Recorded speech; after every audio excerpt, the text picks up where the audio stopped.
नमस्कार, स्वागत है आप सभी का डीडी न्यूज़ में। आपके साथ मैं हूं संध्या शर्मा और इस विशेष सांकेतिक भाषा के बुलेटिन में मेरे साथ हैं मेरी सहयोगी मनीषा शर्मा। आइए बुलेटिन की शुरुआत करते हैं हेडलाइंस के साथ। झारखंड में पहले चरण की 43 सीटों के लिए आज से शुरू होगा नामांकन। घटक दलों के बीच सीट बंटवारे पर होगी चर्चा।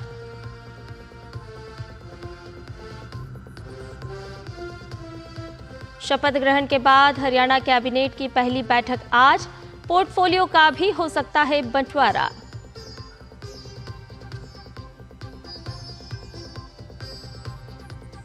बहराइच हिंसा में एक्शन में पुलिस, 5 आरोपियों को किया गिरफ्तार। जुमे की नमाज से पहले कड़ी सुरक्षा।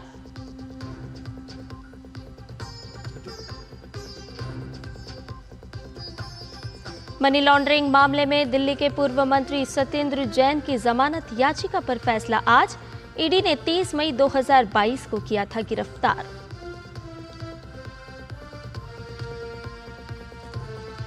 बेंगलुरु टेस्ट में न्यूजीलैंड को 134 रन की बढ़त। दूसरे दिन का खेल खत्म होने तक बनाए 3 विकेट पर 180 रन।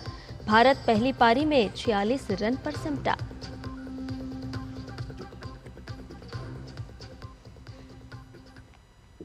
और आइए अब खबरों को जानते हैं विस्तार से। झारखंड विधानसभा चुनाव के पहले चरण के लिए आज से नामांकन प्रक्रिया शुरू हो जाएगी। मुख्य चुनाव आयुक्त राजीव कुमार ने बताया कि उम्मीदवार ऑनलाइन और ऑफलाइन दोनों माध्यमों से नामांकन कर सकते हैं। इसी क्रम में झारखंड विधानसभा चुनाव के लिए भाजपा आज प्रत्याशियों की पहली सूची जारी कर सकती है। प्रदेश के शीर्ष नेताओं की बैठक के बाद केंद्रीय चुनाव समिति ने संभावित प्रत्याशियों के नाम के चयन को लेकर नई दिल्ली में बैठक भी की। इस बैठक में प्रधानमंत्री नरेंद्र मोदी, गृह मंत्री अमित शाह और प्रदेश अध्यक्ष बाबूलाल मरांडी, झारखंड विधानसभा चुनाव प्रभारी व केंद्रीय मंत्री शिवराज सिंह चौहान, सह प्रभारी व असम के मुख्यमंत्री हेमंत बिस्वा शर्मा समेत अन्य नेता मौजूद रहे। आपको बता दें कि पहले चरण में 43 विधानसभा सीटों के लिए 13 नवंबर को मतदान होगा। हरियाणा मंत्रिमंडल के गठन के बाद हरियाणा कैबिनेट की पहली बैठक आज होगी। मुख्यमंत्री नायब सिंह सैनी के दूसरी बार मुख्यमंत्री बनने के बाद हरियाणा कैबिनेट की यह पहली बैठक है। मुख्यमंत्री नायब सिंह सैनी की अध्यक्षता में होने वाली इस बैठक में सभी 13 मंत्री शामिल होंगे। बैठक से पहले सभी नए मंत्रियों के विभागों का बंटवारा हो सकता है। माना जा रहा है कि बैठक में विधानसभा के सत्र और प्रोटेम स्पीकर को लेकर भी फैसला हो सकता है। इस सत्र में विधानसभा के सभी नए सदस्यों को शपथ दिलाई जाएगी। बता दें कि कैबिनेट मंत्री के रूप में कल अनिल विज, कृष्णलाल पंवार, राव नरबीर, महिपाल ढांडा, विपुल गोयल, डॉक्टर अरविंद शर्मा, श्याम सिंह राणा, रणबीर गंगवा, कृष्ण बेदी, श्रुति चौधरी, आरती राव ने शपथ ली। वहीं राजेश नागर और गौरव गौतम ने राज्य मंत्री स्वतंत्र प्रभार के रूप में शपथ ली। पंजाब की 4 विधानसभा सीटों डेरा बाबा नानक, चंबेवाल एससी, गिद्दड़बाहा और बरनाला के लिए उपचुनाव होने हैं। उपचुनाव की घोषणा 15 अक्टूबर को की गई थी।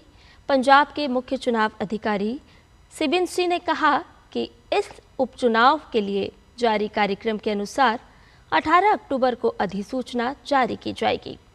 सिबिन सिंह ने कहा कि नामांकन दाखिल करने की अंतिम तिथि 25 अक्टूबर है और नामांकन पत्रों की जांच 28 अक्टूबर को की जाएगी, जबकि नाम वापस लेने की अंतिम तिथि 30 अक्टूबर है। उन्होंने बताया कि मतदान 13 नवंबर को होगा और मतगणना व परिणामों की घोषणा 23 नवंबर को की जाएगी। राष्ट्रपति द्रौपदी मुर्मू मलावी दौरे के दूसरे दिन आज वहां के शीर्ष नेतृत्व के साथ द्विपक्षीय संबंधों पर होने वाली बैठक में शिरकत करेंगी। इसके साथ ही वह मलावी में प्रमुख व्यापार और उद्योग जगत के नेताओं और भारतीय समुदाय से भी बातचीत करेंगी। राष्ट्रीय युद्ध स्मारक पर पुष्पांजलि अर्पित करने के बाद राष्ट्रपति कामुजो समाधि पर पुष्पांजलि भी अर्पित करेंगी। राष्ट्रपति का मलावी के राष्ट्रपति के मिलने का भी कार्यक्रम है।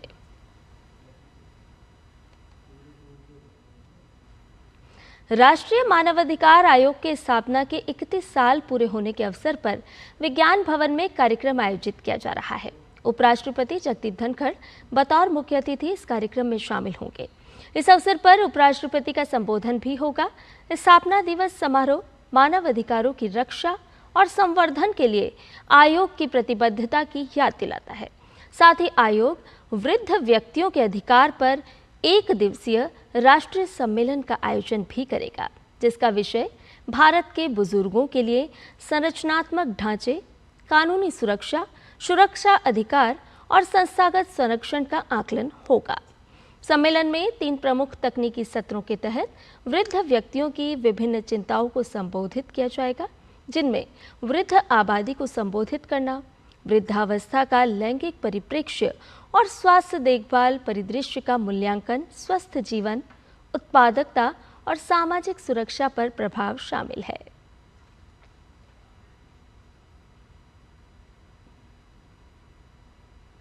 उत्तर प्रदेश के बहराइच हिंसा के 5 गुनहगारों को पुलिस ने गिरफ्तार कर लिया है।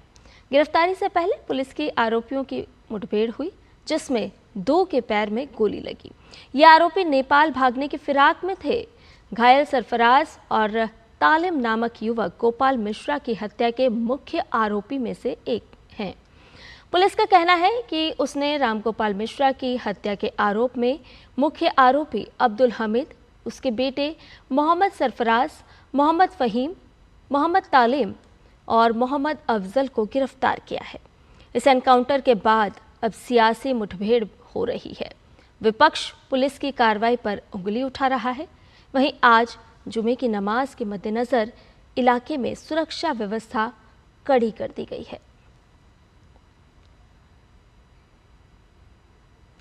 बाल विवाह पर रोक से जुड़ी याचिका पर सुप्रीम कोर्ट आज फैसला सुनाएगा। एक एनजीओ की ओर से दायर याचिका में आरोप लगाया गया है कि राज्यों के स्तर पर बाल विवाह निषेध अधिनियम का सही तरह से पालन नहीं हो पा रहा है, जिसके चलते बाल विवाह के मामले बढ़ रहे हैं।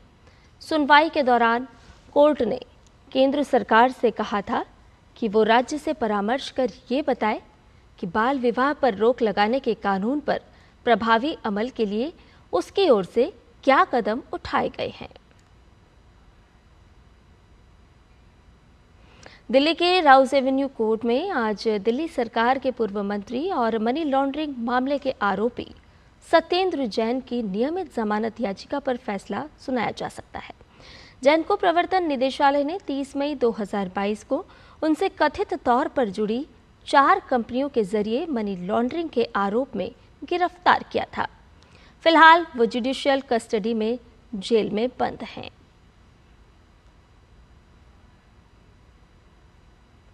ईडी ने तमन्ना भाटिया से नागालैंड के HPZ ऐप से जुड़े मनी लॉन्ड्रिंग मामले में पूछताछ की है। इस ऐप को तमन्ना भाटिया ने प्रमोट किया था। महादेव पिचिंग ऐप से भी इस HPZ ऐप के तार जुड़े हुए हैं। तमन्ना भाटिया से आरोपी के रूप में नहीं बल्कि ऐप को प्रमोट करने के संबंध में पूछताछ की जा रही है। इस ऐप के जरिए लोगों से करोड़ों रुपए ठगी की गई। प्रवर्तन निदेशालय इस स्कैम को लेकर जांच पड़ताल में जुटा हुआ है।